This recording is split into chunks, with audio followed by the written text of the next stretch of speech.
매일 성경과 함께하는 오늘의 큐티 시간입니다. 8월 31일 오늘의 말씀은 시편 136편 1절에서 26절입니다.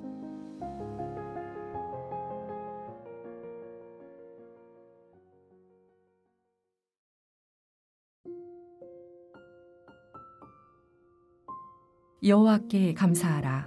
그는 선하시며 그 인자하심이 영원함이로다. 신들 중에 뛰어난 하나님께 감사하라. 그 인자하심이 영원함이로다. 주들 중에 뛰어난 주께 감사하라. 그 인자하심이 영원함이로다. 홀로 큰 기이한 일들을 행하시는 이에게 감사하라. 그 인자하심이 영원함이로다. 지혜로 하늘을 지으신 이에게 감사하라. 그 인자하심이 영원함이로다. 땅을 물 위에 펴신 이에게 감사하라. 그 인자하심이 영원함이로다. 큰 빛들을 지으신 이에게 감사하라. 그 인자하심이 영원함이로다. 해로 낮을 주관하게 하신 이에게 감사하라. 그 인자하심이 영원함이로다. 달과 별들로 밤을 주관하게 하신 이에게 감사하라. 그 인자하심이 영원함이로다. 애굽의 장자를 치신 이에게 감사하라. 그 인자하심이 영원함이로다. 이스라엘을 그들 중에서 인도하여 내신 이에게 감사하라. 그 인자하심이 영원함이로다. 강한 손과 펴신 팔로 인도하여 내신 이에게 감사하라. 그 인자하심이 영원함이로다. 홍해를 가리신 이에게 감사하라. 그 인자하심이 영원함이로다. 이스라엘을 그 가운데로 통과하게 하신 이에게 감사하라. 그 인자하심이 영원함이로다. 바로와 그의 군대를 홍해에 엎드러뜨리신 이에게 감사하라. 그 인자하심이 영원함이로다. 그의 백성을 인도하여 광야를 통과하게 하신 이에게 감사하라. 그 인자하심이 영원함이로다. 큰 왕들을 치신 이에게 감사하라. 그 인자하심이 영원함이로다. 유명한 왕들을 죽이신 이에게 감사하라. 그 인자하심이 영원함이로다. 아모리인의 왕 시온을 죽이신 이에게 감사하라. 그 인자하심이 영원함이로다. 바산왕 옥을 죽이신 이에게 감사하라. 그 인자하심이 영원함이로다. 그들의 땅을 기업으로 주신 이에게 감사하라. 그 인자하심이 영원함이로다. 곧 그 종 이스라엘에게 기업으로 주신 이에게 감사하라. 그 인자하심이 영원함이로다. 우리를 비천한 가운데에서도 기억해 주신 이에게 감사하라. 그 인자하심이 영원함이로다. 우리를 우리의 대적에게서 건지신 이에게 감사하라. 그 인자하심이 영원함이로다. 모든 육체에게 먹을 것을 주신 이에게 감사하라. 그 인자하심이 영원함이로다. 하늘의 하나님께 감사하라. 그 인자하심이 영원함이로다. 말씀으로 하루를 여는 묵상의 시간입니다. 오늘도 말씀 앞에 머무는 복된 주일 되길 바랍니다. 오늘 본문은 시편 136편 1절부터 26절까지 말씀입니다. 시편 136편은 그 인자하심이 영원함이로다 라는 후렴이 26절 내내 반복되는 독특한 구조를 가진 시입니다. 이 반복은 단순한 미학적 장치가 아니라 하나님의 성품을 깊이 각인시키는 신앙의 고백입니다. 시인은 먼저 하나님의 선하심과 영원한 사랑을 선포하며 감사로 시를 시작합니다. 또 마지막으로 하나님이 자비와 공급의 하나님이심을 고백하며 모든 피조물에게 먹을 것을 주시는 분으로 찬양합니다. 본문은 크게 세 가지 주제를 담고 있습니다. 하나님의 성품, 선하심, 인자하심, 전능하심, 자비로우심과 하나님의 사역, 창조, 구원, 인도, 공급하심, 그리고 응답하는 인간의 모습 기억하고 감사하고 찬양하는 것입니다. 이 시편의 중심 메시지는 하나님의 사랑과 신실하심은 변하지 않는다라는 사실입니다. 창조 때나 출애굽 때나 지금이나 하나님의 성품은 같으며 그분의 약속을 지키고 백성을 보호하십니다. 시인은 주께 감사하라고 말하며 전능하신 하나님을 찬양함으로 시작합니다. 그리고 시의 마지막에도 온 인류의 하나님을 찬양합니다. 먼저 1절부터 3절까지 내용을 보겠습니다. 여호와께 감사하라고 시작되는 시는 시인의 감사 이유가 무엇이든 상관없이 여호와께 감사하라고 선언합니다. 여호와께 감사할 것은 자신의 뜻의 상황과 생각의 판단을 넘어 하나님 앞에서 해야 할 일임을 기억하게 합니다.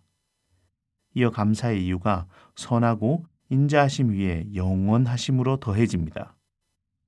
선함과 인자하심의 영원함이 여호와께 감사할 이유입니다.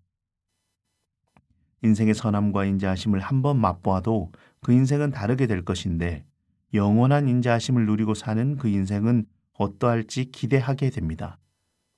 동시에 그렇기에 여호와께 감사할 수밖에 없는 모습입니다. 시인은 철저하게 감사의 이유를 다시 기억하게 합니다. 이어지는 4절부터 9절까지 말씀은 창조의 하나님을 기억하게 합니다. 지혜로 하늘을 지으시고 땅 위에 물을 펴시고 큰 빛을 만드시고 해와 달을 만드신 하나님을 기억하게 합니다. 하나님은 천지의 창조주십니다. 창조의 섭리를 통해 우리는 살고 살아갑니다. 하나님의 놀라운 능력이 아니면 창조의 세계가 존재하지도 않으며 살아갈 수도 없습니다. 이것을 은혜라고 합니다. 시인은 창조의 하나님을 기억하라고 고백합니다. 어느새 잊어버린 창조의 하나님의 모습을 오늘 우리는 어떻게 기억하고 살아가고 있습니까? 우리가 속한 삶에 가득 차 있는 창조의 하나님을 기억하는 그 하루 되시기를 소망합니다. 10절부터 15절까지 말씀을 보겠습니다. 애굽의 장자를 치신 하나님을 기억하라 라고 합니다. 애굽에서 구원하신 하나님을 기억해야 합니다. 인자하심과 영원하심의 섭리가 창조에 그치는 것이 아니라 고난 가운데 살고 있는 이스라엘 백성을 애굽 땅에서 건져내십니다. 애굽에서 구원을 찬양하며 제일 먼저 장자를 치신 사건에 대해 감사하라고 고백합니다. 완악하게 거부하던 바로의 그 항복이 어디로부터였습니까? 자신이 아무것도 할 수 없음을 인정하는 동시에 하나님만 할 수 있음이 보여지는 그 사건이 출애굽의 사건 아닌가요? 감사가 익숙해지고 감사의 감격이 잊혀져가는 이스라엘에게 애굽의 사건을 상기시키십니다. 홍해를 가르고 바로와 그 군대를 엎드리신 여호와께 감사하라고 합니다. 그 인자하심이 영원하심을 찬양하라고 외칩니다. 애굽 군대의 추격과 홍해의 절망 가운데서도 홍해를 가르시고 바로의 군대를 피하게 함, 그 사건에 그치지 않으시고 바로의 군대를 홍해에서 엎드려뜨리신 하나님의 그 은혜를 기억하라라고 외칩니다. 하나님은 그 백성을 구원하실 뿐 아니라 또한 그 구원을 이루십니다. 애굽에 살던 그들을, 애굽에 살던 우리를 살리신 하나님을 기억하고 기대하는 하루입니다. 이어지는 16절부터 22절까지 말씀을 보겠습니다. 광야에서 인도하시고 강한 왕들과 싸워 승리하게 하십니다. 이스라엘에게 기업을 주셨습니다. 광야에서도 바른 길로 인도하신 하나님, 강한 원수도 제압하신 그 하나님, 큰 왕들을 제압하는 것이 이스라엘 백성의 목으로 보이지만 하나님이 이기게 하셨습니다. 불확실한 광야 속에서도 인도하신 하나님입니다. 강한 왕 앞에서도 광야의 불확실한 상황 속에서도 신실히 그 백성을 인도하시고 땅을 기업으로 주셨습니다. 하나님의 인자와 영원함을 기억하고 찬양해야 합니다. 인생의 불확실을 하나님의 신실하심으로 이끄십니다. 강한 왕들을 제압하고 능가하시는 분입니다. 세상의 강함에 떠는 것이 아니라 하나님의 인자와 영원함을 기억하는 하루 되기를 소망합니다. 이어지는 23절부터 26절까지 말씀을 보겠습니다. 하나님은 약할 때도 우리를 기억하십니다. 우리를 건져내실 뿐 아니라 모든 육체들을 먹이십니다. 피조물의 필요를 아시고 채우시는 분입니다. 하늘의 하나님으로 고백되지만 창조, 구원, 돌보시며 약속을 이루시고 지키는 분으로 기억해야 합니다. 피조물도 모두 기억하는 하나님께 감사하는 이 하루가 되기를 소망합니다. 하나님은 하늘의 하나님이시지만 하나님은 또한 우리의 하나님이십니다. 하나님은 전능하신 분입니다. 멀리 계시는 분이 아니라 어떤 순간만 일하시는 분이 아니라 영원하심으로 인자를 펼치시는 분임을 기억해야 합니다.